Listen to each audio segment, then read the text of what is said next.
जाएगी। बीटीएन को अंतर्राष्ट्रीय पद्धतियों के साथ सुसंगत बनाया जाएगा। वैश्विक आपूर्ति श्रृंखला के साथ हमारी अर्थव्यवस्था को जोड़ने के लिए घरेलू विनिर्माण क्षमताओं के विकास हेतु सहायता प्रदान की जाएगी। वस्तुनिष्ठ मानदंडों के आधार पर क्षेत्रों की पहचान की जाएगी। चुनिंदा उत्पादों और आपूर्ति श्रृंखलाओं के लिए वरिष्ठ अधिकारियों और उद्योगों के प्रतिनिधियों की भागीदारी के साथ सुविधा समूह गठित किए जाएंगे।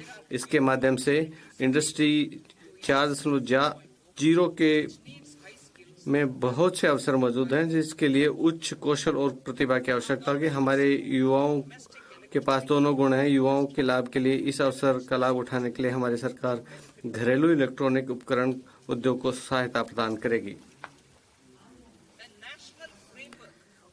जीसीसी के लिए राष्ट्रीय फ्रेमवर्क। उभरते हुए टीयर 2 शहरों में वैश्विक क्षमता केंद्रों को बढ़ावा देने में राज्यों का मार्गदर्शन करने के लिए एक राष्ट्रीय फ्रेमवर्क तैयार किया जाएगा। ये प्रतिभा और अवसंरचना की उपलब्धता को बढ़ाने, भवन उपनियम सुधारों के लिए उपायों और उद्योगों के साथ सहयोग हेतु एक तंत्र का सुझाव देगा। हमारी सरकार उच्च मूल्य के शीघ्र खराब होने वाले बागवानी उत्पादों सहित एयर कार्गो हेतु अवसंरचना और भंडार गृह के उन्नयन के लिए सुविधा प्रदान करेगी। कार्गो जांच और सीमा शुल्क प्रोटोकॉल को सुव्यवस्थित और प्रयोक्ता अनुकूल बनाया जाएगा।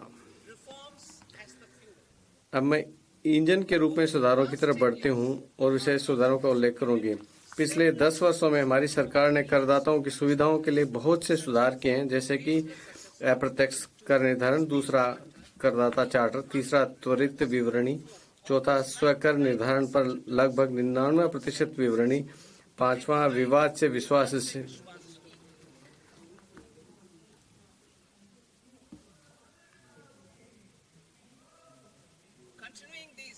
इन प्रयासों को आगे बढ़ाते हुए मैं कर विभाग के पहले विश्वास बाद में जांच संबंधी प्रतिबद्धता को पुनः दोहराती हूं। मैं अगले सप्ताह एक नया आयकर विधेयक प्रस्तुत करने का भी प्रस्ताव करती हूं। मैं भाग 6 में अप्रत्यक्ष कर सुधारों और प्रत्यक्ष करों में किए जाने वाले परिवर्तनों का विस्तृत विवरण दूंगी।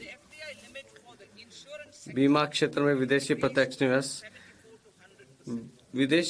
बीमा क्षेत्र में विदेशी प्रत्यक्ष निवेश को 74% से बढ़ाकर 100% किया जाएगा। ये संवर्धित सीमा उन कंपनियों के लिए उपलब्ध होगी जो भारत में संपूर्ण प्रीमियम का निवेश करेंगी। विदेशी निवेश से संबद्ध मौजूद सीमाओं और प्रतिबद्धताओं की समीक्षा की जाएगी और उन्हें सरलीकृत किया जाएगा। भारतीय डाक भुगतान बैंक की सेवाओं को ग्रामीण क्षेत्रों में दूर तक पहुंचाया जाएगा और इनका विस्तार किया जाएगा। NABFID अवसंरचना के लिए कॉरपोरेट बॉन्ड हेतु एक आंशिक ऋण संवर्धन सुविधा स्थापित करेगा। सार्वजनिक क्षेत्र में बैंक SHG सदस्यों और ग्रामीण क्षेत्र के लोगों की ऋण आवश्यकताओं को पूरा करने के लिए ग्रामीण क्रेडिट स्कोर फ्रेमवर्क विकसित करेंगे। पेंशन उत्पादों के विनियमित समन्वय और विकास के लिए फोरम की स्थापना की जाएगी। KYC प्रक्रिया को सरल बनाने के संबंध में की गई घोषणा के कार्यान्वयन के लिए 2025 में केंद्रीय KYC रजिस्ट्रार का पुनरुद्धार किया जाएगा। हम आवधिक अद्यतनीकरण के लिए एक सुव्यवस्थित प्रणाली लागू करेंगे।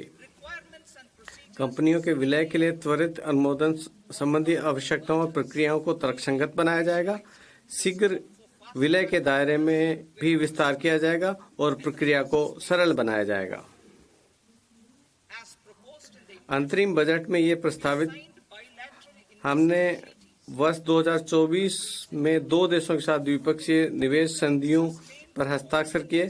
सतत विदेशी निवेश को बढ़ावा देने और फर्स्ट डेवलप इंडिया की भावना से मौजूद मॉडल BIT का पुनरुद्धार करके इसे और अधिक निवेश अनुकूल बनाया जाएगा। विनियामक सुधार। पिछले 10 वर्षों के दौरान वित्तीय और गैर वित्तीय सहित विभिन्न पहलुओं में हमारी सरकार ने व्यवसाय करने की सुगमता के प्रति दृढ़ प्रतिबद्धता दिखाई है। हम ये सुनिश्चित करने के लिए संकल्पित हैं कि हमारे विनियमन प्रौद्योगिकी नवाचारों और वैश्विक नीतिगत विकास के साथ सामंजस्य स्थापित करें। सिद्धांत और विश्वास आधारित एक सरल विनियामक फ्रेमवर्क से उत्पादकता और रोजगार में वृद्धि होगी। इस फ्रेमवर्क के माध्यम से हम पुराने कानूनों को के तहत बनाए गए विनियमों को अद्यतन करेंगे। 21वीं सदी के लिए उपयुक्त इस आधुनिक, लचीली, जन उपयोगी और विश्वास आधारित विनियामक फ्रेमवर्क को विकसित करने के लिए मैं 4 विशिष्ट उपायों का प्रस्ताव करती हूँ। सभी गैर वित्तीय क्षेत्र संबंधी विनियमनों, प्रमाण, लाइसेंस और अनुमतियों की समीक्षा करने के लिए विनियामक सुधार हेतु उच्च स्तरीय समिति गठित की जाएगी।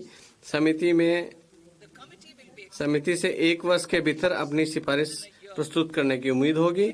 इसका उद्देश्य विश्वास आधारित आर्थिक व्यवस्था को सुदृढ़ करके परिवर्तनशील उपाय करना है, ताकि विशेषकर निरीक्षण और अनुपालन के मामले में व्यवसाय करने की सुगमता को बढ़ाया जा सके।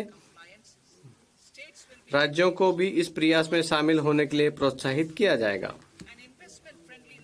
प्रतिस्पर्धी समन्वित संघवाद की भावना को आगे बढ़ाने के लिए वर्ष 2025 में राज्यों का निवेश अनुकूल सूचकांक शुरू किया जाएगा। वित्तीय स्थिरता और विकास परिषद के अंतर्गत वर्तमान वित्तीय विनियमनों और सहायक अनुदेशों के प्रभाव का मूल्यांकन करने के लिए एक तंत्र स्थापित किया जाएगा। ये तंत्र उनकी जवाबदेही बढ़ाने और वित्तीय क्षेत्र के विकास के लिए एक फ्रेमवर्क भी तैयार करेगा। जन विश्वास अधिनियम 2023 में 180 से अधिक कानूनी प्रावधानों को गैर आपराधिक घोषित कर दिया गया था। हमारी सरकार अब विभिन्न कानूनों में 100 से अधिक प्रावधानों को गैर आपराधिक बनाने के लिए जन विश्वास विधेयक 2.0 लाएगी। अब मैं राजकोषीय नीति के बारे में बताना चाहूंगी। जुलाई के बजट में मैंने राजकोषीय सुदृढ़ीकरण के मार्ग पर बने रहने की प्रतिबद्धता जताई थी।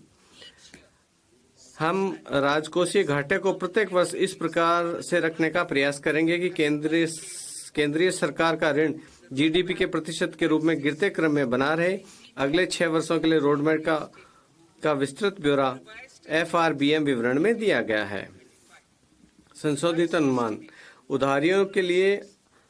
उधारियों के अलावा कुल प्राप्तियों का संशोधित अनुमान 31.47 लाख करोड़ है, जिसमें से निवल कर प्राप्तियां 25.57 लाख करोड़ है। कुल व्यय का संशोधित अनुमान 47.16 लाख करोड़ है, जिसमें से पूंजीगत व्यय लगभग 10.18 लाख करोड़ है।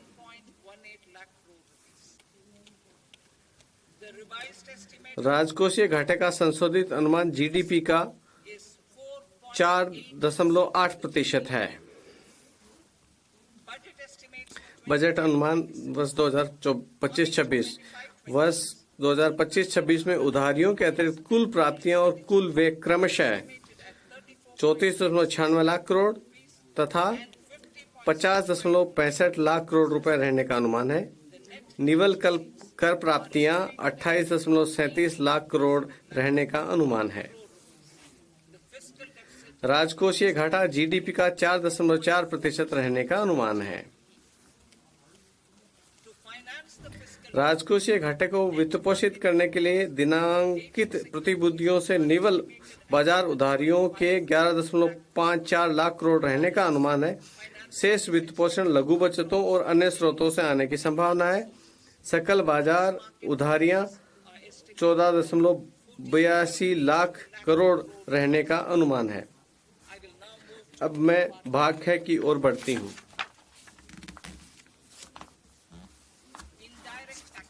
अप्रत्यक्ष कर। सीमा शुल्क से संबंधित मेरे प्रस्तावों का उद्देश्य टैरिफ संरचना को युक्तिसंगत बनाना है और शुल्क प्रतिलोम का